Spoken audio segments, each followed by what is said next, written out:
পুরো ভয় পেয়ে যায়। কিন্তু যখন সে তার কাছে আসে দেখতে পায় যে ওখানে তার মতো একটা বাচ্চা।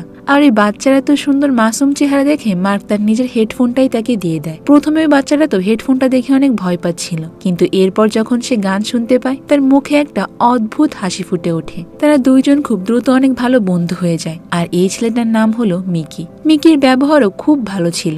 এরপর মার্ক যখন সেখান থেকে বাড়ি ফিরে আসে তখন মিকি তার সব থেকে প্রিয় খেলনাটা মার্ককে দিয়ে দেয়। কিন্তু বাসায় ফিরে আসার সময় মার্কের মনে হচ্ছিল যে কেউ একজন তাকে ফলো করছে। এটা ভেবে সে জঙ্গলের মধ্যে লুকানোর চেষ্টা করে, কিন্তু ঠিক সেই সময় একটা মহিলা এসে তার সামনে বন্দুক তাক করে। কিন্তু সে যখন মার্কের হাতে খেলনা দেখতে পায় সঙ্গে সঙ্গে সে বন্দুকটা নিচে নামিয়ে সেখানে বসে পড়ে আর মার্ককে অনেক আদর করে আর বলে যে তুমি জঙ্গলে কি করছো, যাও ঘরে ফিরে যাও। এমনকি সে মার্ককে কিছু জঙ্গলের ফলও খেতে দেয়। এরপরেই মার্ক বুঝতে পারে যে এই মহিলাটা আসলে মিকির মা। আর এরপর আবার যখন মিকিকে তার মাকে সে জড়িয়ে ধরতে দেখে তার তো অনেকটা হিংসা হচ্ছিল।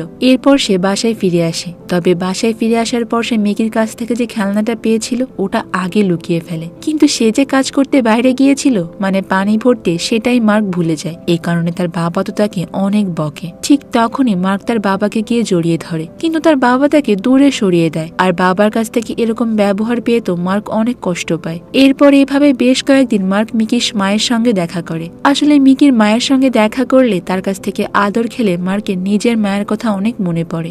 এরপর একদিন রাতের বেলায় খাবার খাওয়ার সময় সে অনেকটা সাহস নিয়ে তার বাবাকে নিজের মায়ের কথা জিজ্ঞাসা করে। তার বাবা তার এই প্রশ্নের কোনো উত্তর দেয় না। তাই মার্কও আর ভয় পেয়ে তার বাবাকে এই ব্যাপারে কিছু জিজ্ঞাসা করে না।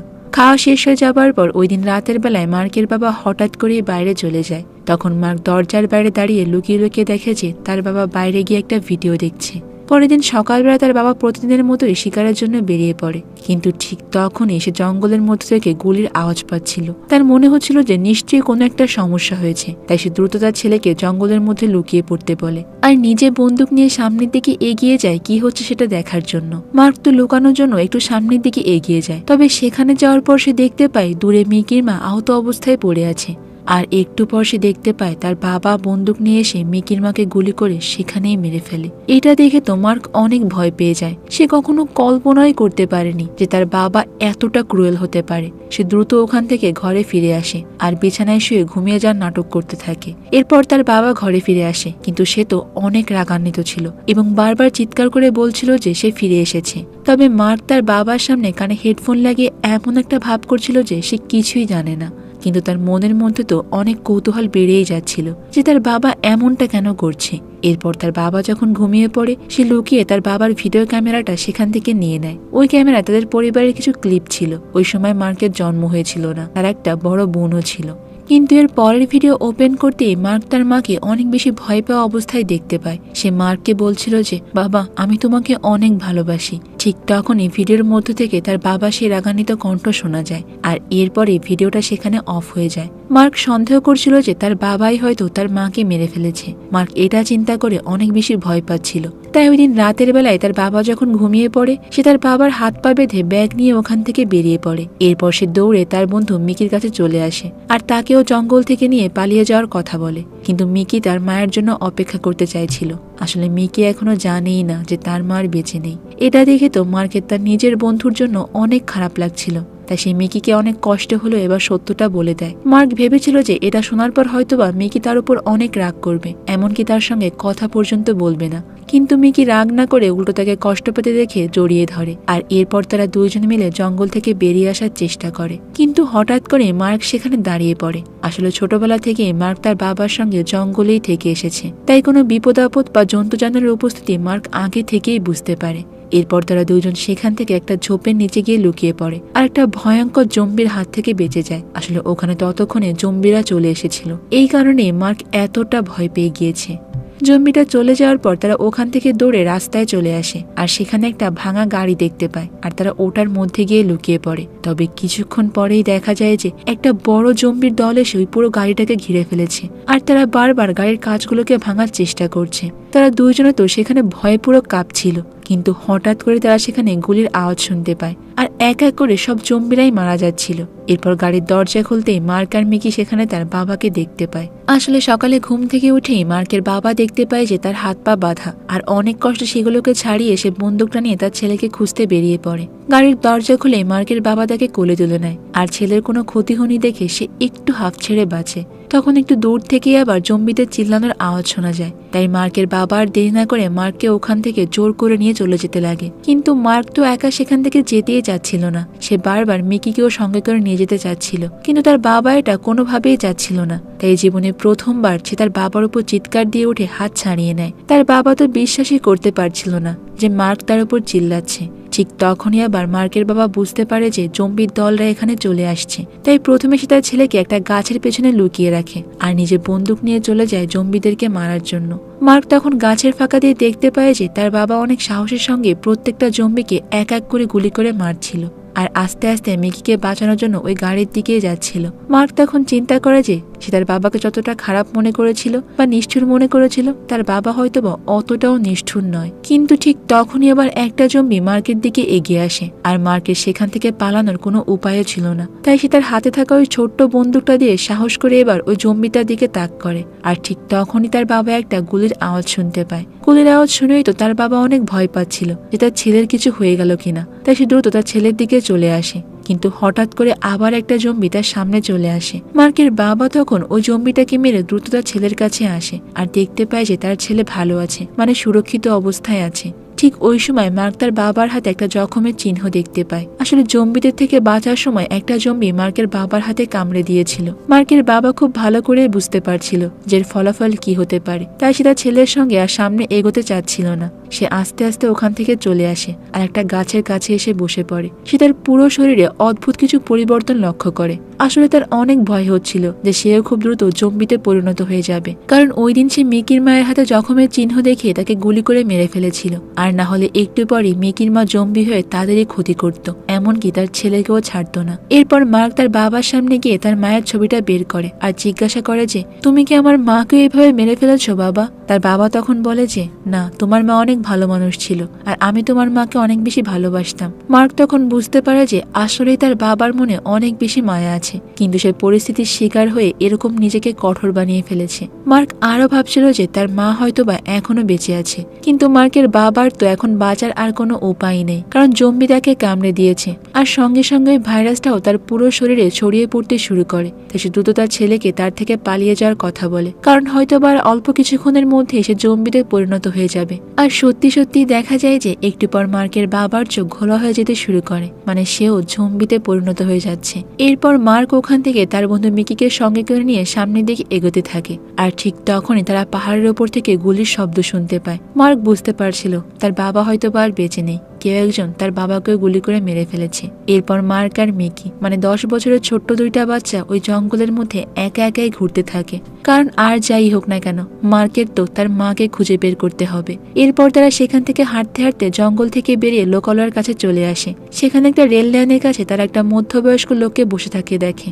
এরপর তার কাছে গিয়ে তারা দুজনে একটু খাবার চায়। আসলে প্রায় 2 দিন ধরে মার্ক আর মিকি কিচ্ছু না খেয়ে আছে। ওই লোকটা যখন জানতে পারে যে মার্ক তার মাকে খোঁজার জন্য এদিকে এসেছে, সে অনেক খুশি হয়ে যায়। কিন্তু আসলে সে এখান থেকে মার্ককে এখন কোনো সাহায্য করতে পারছে না, এমনকি সে তাদের সঙ্গেও যেতে পারবে না, কারণ অলরেডি ওই লোকের সমস্ত বাচ্চারা জম্বিতে পরিণত হয়ে গিয়েছে। কিন্তু সে তার ছেলে মেয়েদেরকে আর মারতে পারেনি, তাই একটা খাঁচার মধ্যেই বন্দি করে রেখে এখানে বসে বসে পাহারা দিচ্ছে। এরপর তারা সেখান থেকে কিছু খাবার খেয়ে আঙ্কেলের কাছ থেকে বিদায় নিয়ে রেল লাইন ধরে সামনের দিকে এগোতে থাকে। একটু সামনে এগোতেই তারা এখানে একটা ভাঙা ট্রেন দেখতে পায়, আর জীবনে প্রথমবারের মতো এত বড় ট্রেন দেখে তো তারা ভেতরে ঢুকে দুইজনেই বেশ অবাক হয়ে যায়। তারা দুজন প্লেনের ইঞ্জিনের সঙ্গে বেশ কিছুক্ষণ খেলা করে, কিন্তু এরপর তারা একটা কামরার মধ্যে অনেকগুলো জম্বিকে বন্দি অবস্থায় দেখতে পায়।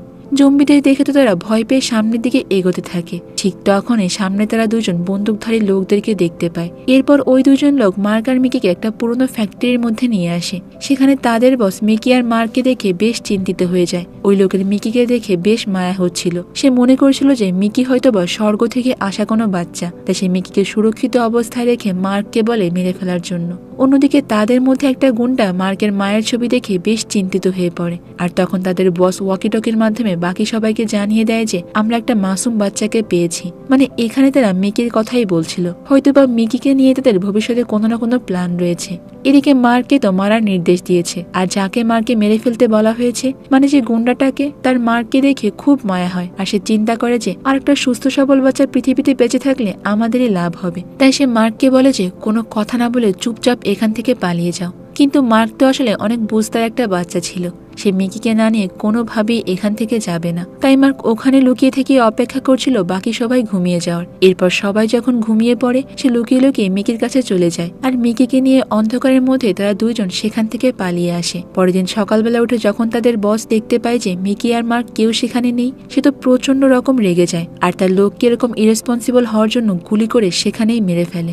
এদিকে মার্ক একটা ঘরের মধ্যে এসে কিছু পরিষ্কার জামা কাপড় পেয়ে সেগুলো পরে নেয়, আর তখন সে মিকির কাছে যাওয়ার চেষ্টা করছিল, কারণ মিকিকে সে নিচেই রেখে এসেছিল। তবে নিচে তাকাতেই মার্ক দেখতে পায় যে ওই গুন্ডাদের দল তাদের খুঁজে বেড়াচ্ছে, আর তারা অলরেডি মিকিকে খুঁজেও পেয়ে গিয়েছে, আর এখন তারা মার্ককে খুঁজছে মেরে ফেলার জন্য। কিন্তু ঠিক তখনই আমরা একটা ড্রোন দেখতে পাই, আর একের পর এক কোত্থেকে যেন গুলি চলছিল। সেখানে থাকা সব গুন্ডারা ওই গুলিতে মারা যাচ্ছিল। এটা দেখে তো মার্ক দ্রুত সেখান থেকে নিচে নামে, আর দেখতে পায় যে কিছু সৈনিক তখন বন্দুক হাতে সুরক্ষিত জায়গা থেকে বেরিয়ে আসছে। তাদেরকে দেখে মার্কও বেরিয়ে আসার চেষ্টা করে, কিন্তু মিকি তাকে ইশারা দিয়ে তখন ওখান থেকে বের হতে নিষেধ করে। কিন্তু একটা সৈনিক মার্ককে তখন লুকিয়ে থাকা অবস্থায় দেখে ফেলে, আর তার দিকে বন্দুক নিয়ে যাচ্ছিল মার্ককে মেরে ফেলার জন্য। এটা দেখতে পেয়ে তো মিকি একটা বন্দুক তুলে নেয়, আর ওই সৈনিকটা নজর অন্যদিকে ঘোরানোর চেষ্টা করে। মিকির হাতে এরকম বন্দুক দেখে তো সেখানে থাকা সৈনিকরা মিকিকে মেরে ফেলে। মানে মিকি এখানে নিজের জীবন দিয়ে তার একমাত্র বন্ধু মানে মার্কের জীবন বাঁচিয়ে দেয়। ওই সৈনিকরা ভাবছিল যে এখানে হয়তো বা আর কেউ নেই, মানে মিকি তো মারা গিয়েছে, তাই তারা তখনই ওখান থেকে চলে যাচ্ছিল। আর এরকম নিষ্ঠুর দৃশ্য মার্ক তার চোখের সামনেই দেখছিল। আর ঠিক তখনই তার বাবার বলা ওই কথাটা মার্ক খুব ভালো করেই বুঝতে পারে। ও যে তার বাবা বলেছিল না যে কয়জন মানুষের পৃথিবীতে বেঁচে আছে তারা এখন জম্বিদের থেকে বেশি বিপজ্জনক, আর সেটারই প্রমাণ মার্ক এখন তার চোখের সামনেই পেল। এরপর সে বুঝতে পারে যে এই দুনিয়াতে কোনো পরীর অস্তিত্বই নেই। যদি কোনো পরীর অস্তিত্ব থাকতো তাহলে হয়তো বা এরকম নিষ্ঠুর ঘটনা ঘটতেই পারতো না। তাই সে রাগ করে তার ছোটবেলার সেই প্রিয় বইটা ছিঁড়ে ফেলে। আর এখন তার জীবনে শুধুমাত্র একটাই লক্ষ্য, আর সেটা হলো তার মাকে খুঁজে বের করা। এরপর মার্ক সেখান থেকে হাঁটতে হাঁটতে শহরের মধ্যে চলে আসে, কিন্তু সেখানে কোনো মানুষের নামগন্ধ পর্যন্ত নেই, শুধু আছে উঁচু উঁচু বিল্ডিং আর সব গাড়ি। এরপর সে ওখানে অনেক জম্বিদেরকেও দেখতে পায়, তাই তাদের হাত থেকে বাঁচার জন্য মার্ক একটা গাড়ির নিচে পর্যন্ত লুকিয়ে পড়ে। এরপর সে আস্তে আস্তে ওই জায়গায় পৌঁছে যায় যেখানে তার মায়ের ছবিটা তুলেছিল। মানে তার কাছে তার যে মায়ের ছবিটা আছে ওই ছবিটা হয়তোবা এই জায়গায় তোলা। সে মনে করছিল যে এই জায়গায় এলে হয়তোবা সে তার মাকে খুঁজে পেয়ে যাবে। এরপর সেই বিল্ডিং এর মধ্যে ঢুকে প্রত্যেকটা রুমেই তার মাকে খুঁজতে শুরু করে, আর অবশেষে একটা রুমের মধ্যে গিয়ে সে একটা মহিলাকে দাঁড়িয়ে থাকতে দেখে। পেছন থেকে দেখে মনে হচ্ছিল যে এটাই হয়তোবা তার মা হবে। তাই মার্ক নিজেকে আর আটকাতে না পেরে ধীরে ধীরে এসে পেছন থেকে প্রথমে তার মায়ের হাতটা ধরে, কিন্তু ঠিক তখনই ওই মহিলা মার্কের হাতে কামড়ে দেওয়ার চেষ্টা করে। আর মার্ক তখন বুঝতে পারে যে এটা তার মা নয়, এটা একটা ভয়ঙ্কর জম্বি। তাই মার্ক কোনো মতে সেখান থেকে বেরিয়ে এসে দরজাটা বন্ধ করে দেয়, আর বাইরে বের হয়ে সে অনেক কান্নাকাটি করে, কারণ মার্কের তো ওই মহিলাকে দেখে মনে হচ্ছিল সে হয়তোবা তার মা হবে।